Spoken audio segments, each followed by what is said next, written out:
The long arm of China is not some futuristic threat.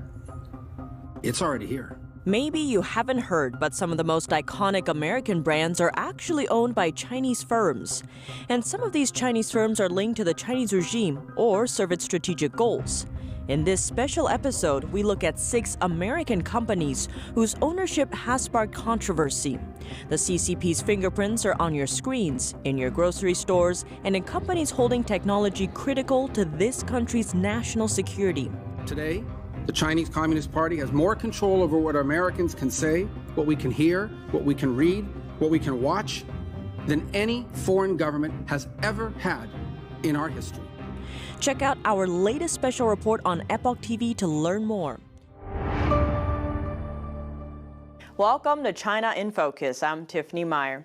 When we talk about the Chinese Communist Party's infiltration into the United States, many may think of underhanded transactions or money and power, conjuring images of greedy politicians and special agents seen in the movies.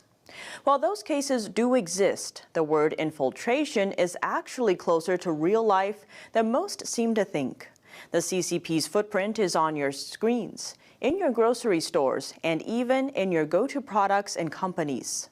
Today, the Chinese Communist Party has more control over what Americans can say, what we can hear, what we can read, what we can watch, than any foreign government has ever had in our history.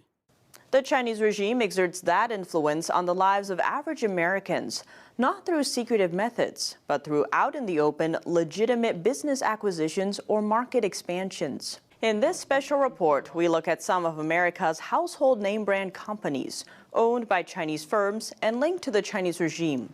Some of them may ring a bell. Counting down at number 6, Legendary Pictures.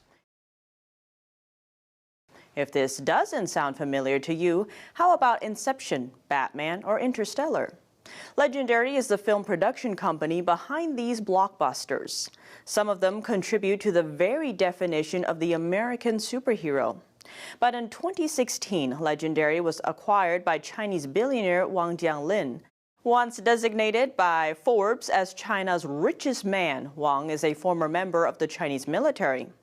During Legendary's acquisition, 16 members of Congress said they were worried about the deal.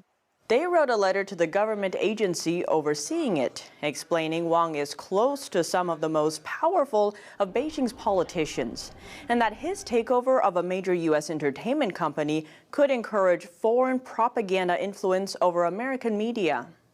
Wang also bought movie theater chain AMC at the time. Their concerns were ignored at the time. The first film Legendary produced after the acquisition was none other than The Great Wall. In it, American superstar Matt Damon plays the leading role. His character voices amazement with the Chinese military multiple times in the movie's runtime. And by the end, China saves the world from monsters. Legendary is just one example of China's attempt to influence Hollywood. According to a New York Times report, out of the top 100 best-performing films every year, China funded 12 of them from 1997 to 2013, and 41 more in the 5 years following. And with that money comes conditions. Another movie, comic book movie, in Doctor Strange, they changed the Ancient One's character from being from Tibet, which is how it's portrayed in the comic book, to Celtic. Because, you know, the Chinese communist censors, they don't want to recognize Tibet, another area that has been subject to persecution and oppression from China, and Hollywood meekly complied. In the sequel to Top Gun, the back of Maverick's jacket, if you remember the first Top Gun, maybe the greatest Navy recruiting film ever made, the back of Maverick's jacket, you find the Taiwanese flag and the Japanese flag.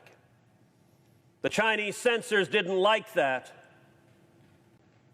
and so Hollywood meekly removed the flags. What does it say to the world when Maverick is scared of the Chinese communists? At number 5, Riot Games. That's the maker of popular video game League of Legends. Riot Games is 100% owned by Chinese tech giant Tencent, again a company with close links to the Chinese regime. Another of Tencent's products, social media app WeChat, has been known for helping implement the Communist Party's censorship.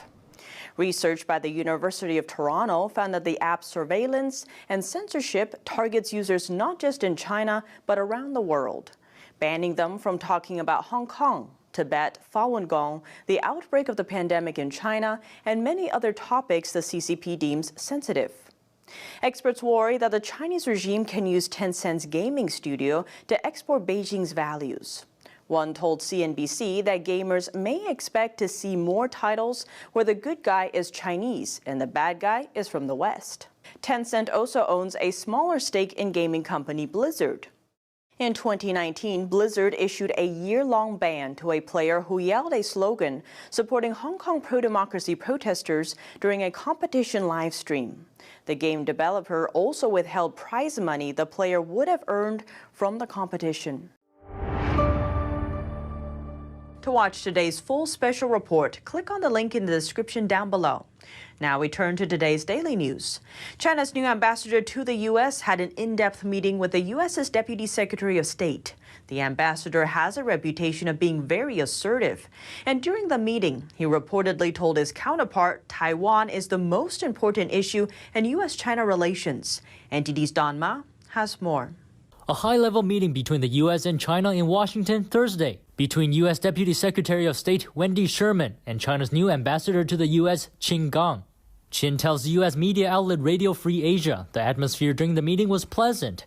He says the talks were in-depth. Qin also reportedly told Chinese state-run media Xinhua News that he emphasized to Sherman Taiwan is the most important issue in U.S.-China relations. Qin says both sides have agreed to continue their dialogue. Qin Gang has a reputation of embracing an aggressive or assertive approach to diplomacy, sometimes dubbed as wolf warrior diplomacy.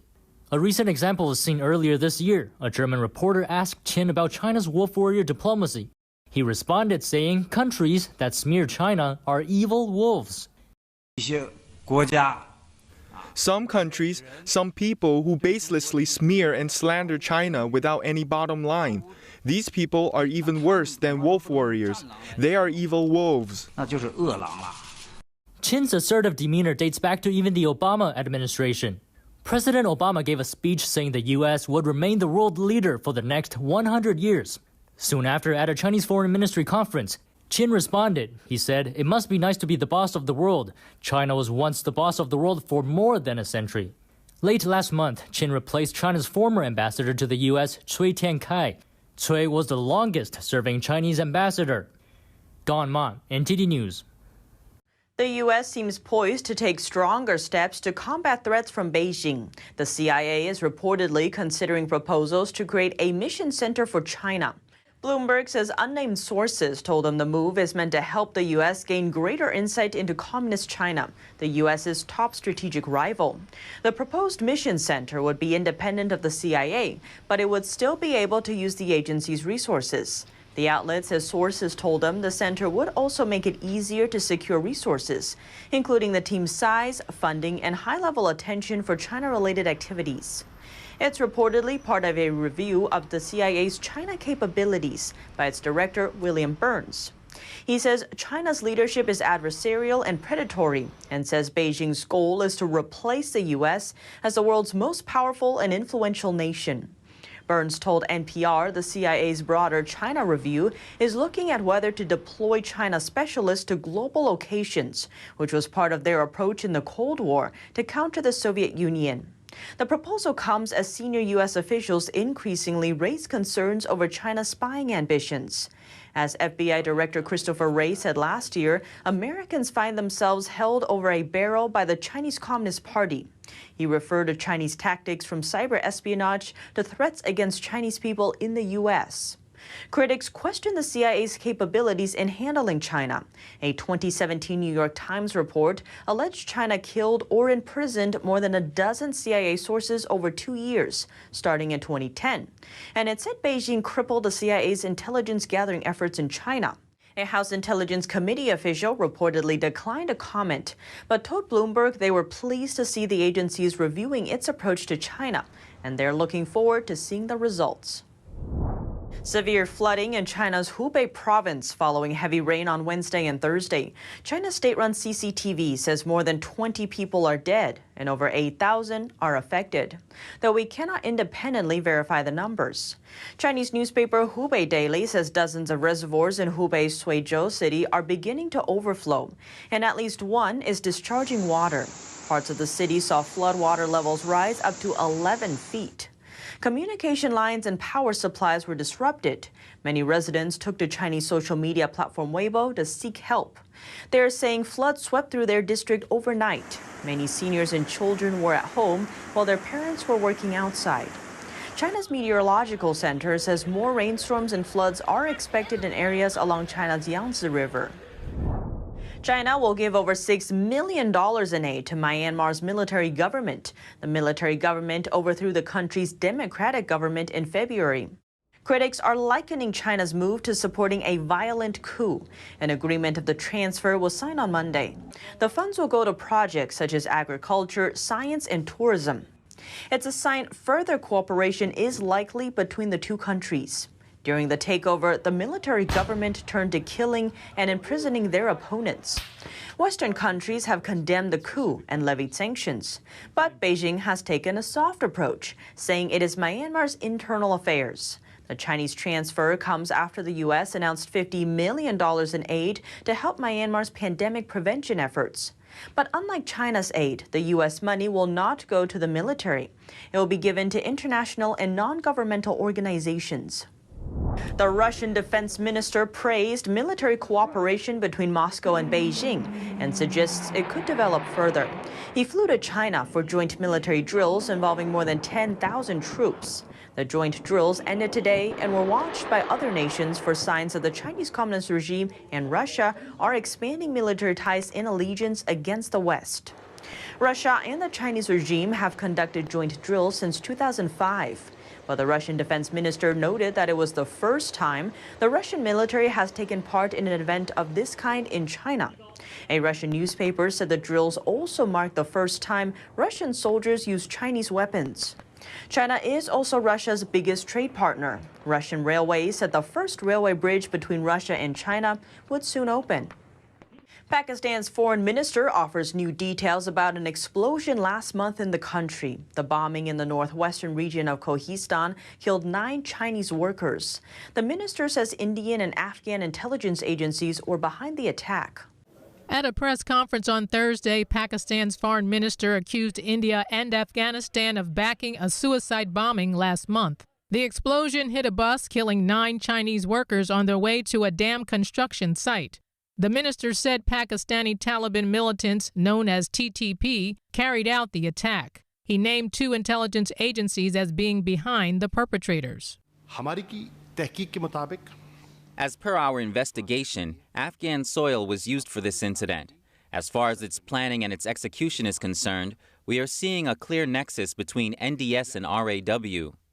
NDS stands for Afghanistan's National Directorate of Security, and RAW for India's Research and Analysis Wing. A senior investigator added that both agencies supported the bus attack. That according to findings of an investigation. They got all their guidance, all their directions, all their facilitation from senior officials of RAW and NDS in Afghanistan. Beijing is investing more than $65 billion in infrastructure projects in Pakistan as part of its Belt Road Initiative. The minister said some elements were out to hurt Pakistani and Chinese interests. And before you go, we have an announcement. I will be away next week, but China in Focus will still broadcast as usual. My lovely colleague Evelyn Lee will be standing in for me. Thanks for watching, and see you next time.